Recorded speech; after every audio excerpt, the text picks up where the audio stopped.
हरे कृष्णा। फाल्गुन मास के पावन दिनों में आने वाली विजय एकादशी केवल एक तिथि नहीं है, यह आत्मा को जागृत करने का अवसर है। यह वह दिन है जब हम केवल उपवास नहीं करते, बल्कि अपने भीतर की कमजोरियों पर विजय पाने का संकल्प लेते हैं। शास्त्रों में वर्णन आता है कि स्वयं भगवान श्री रामचंद्र जी ने भी विजय प्राप्ति के लिए इस व्रत का पालन किया था। जब प्रभु ही धर्म की स्थापना के लिए व्रत का आश्रय लेते हैं, तो हमारे लिए यह कितना बड़ा मार्गदर्शन है।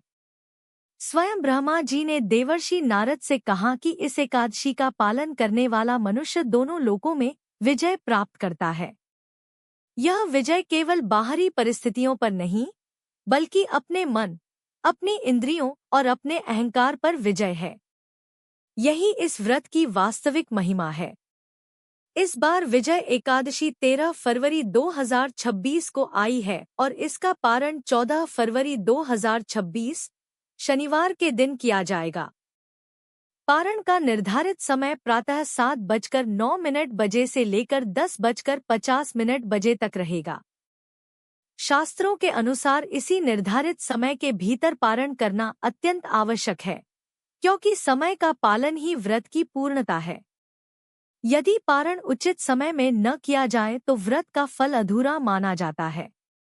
व्रत रखना जितना महत्वपूर्ण है, उतना ही महत्वपूर्ण है उसका विधिपूर्वक पारण करना। पारण केवल भोजन करना नहीं है, यह व्रत की पूर्णता का क्षण है। यह वह समय है जब हम भगवान के सामने विनम्र होकर स्वीकार करते हैं कि हमने अपनी सीमित शक्ति और बुद्धि से यह प्रयास किया है।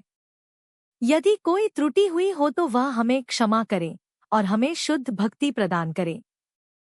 यही भावना व्रत को सफल बनाती है। द्वादशी की सुबह ब्रह्मा मुहूर्त में उठकर स्नान करें, स्वच्छ वस्त्र धारण करें, भगवान का स्मरण करें और तुलसी माता की पूजा करें। तुलसी को प्रणाम करें, जल अर्पित करें और ध्यान रखें कि द्वादशी के दिन तुलसी पत्र नहीं तोड़े जाते। यदि भोग के लिए आवश्यकता हो तो एक दिन पूर्व ही रख लें। इसके बाद श्रद्धा से महामंत्र का जप करें। हरे कृष्ण कृष्ण कृष्ण हरे हरे, हरे राम राम राम हरे हरे। जब भगवान के लिए सात्विक भोग बनाएं तो मन में शांति और भक्ति का भाव रखें। बिना लहसुन प्याज और तामसिक पदार्थों के सात्विक भोजन तैयार करें। भगवान को भोग अर्पित कर आरती करें और फिर पारण की तैयारी करें।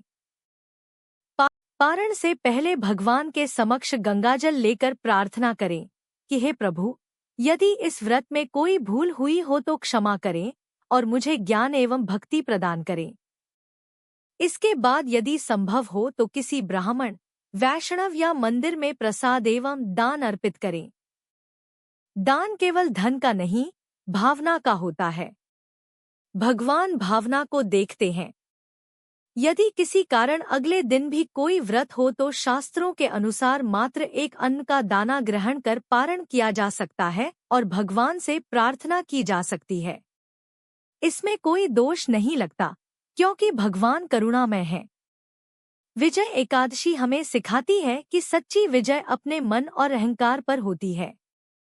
जब हम नियम, समय और श्रद्धा का पालन करते हैं, तब हमारा व्रत पूर्ण फलदायी होता है। इसलिए निर्धारित समय 7:09 से 10:50 के बीच शांत मन से, विनम्र भाव से पारण अवश्य करें और भगवान से प्रार्थना करें कि वे आपके जीवन में भी आध्यात्मिक विजय प्रदान करें। हरे कृष्णा।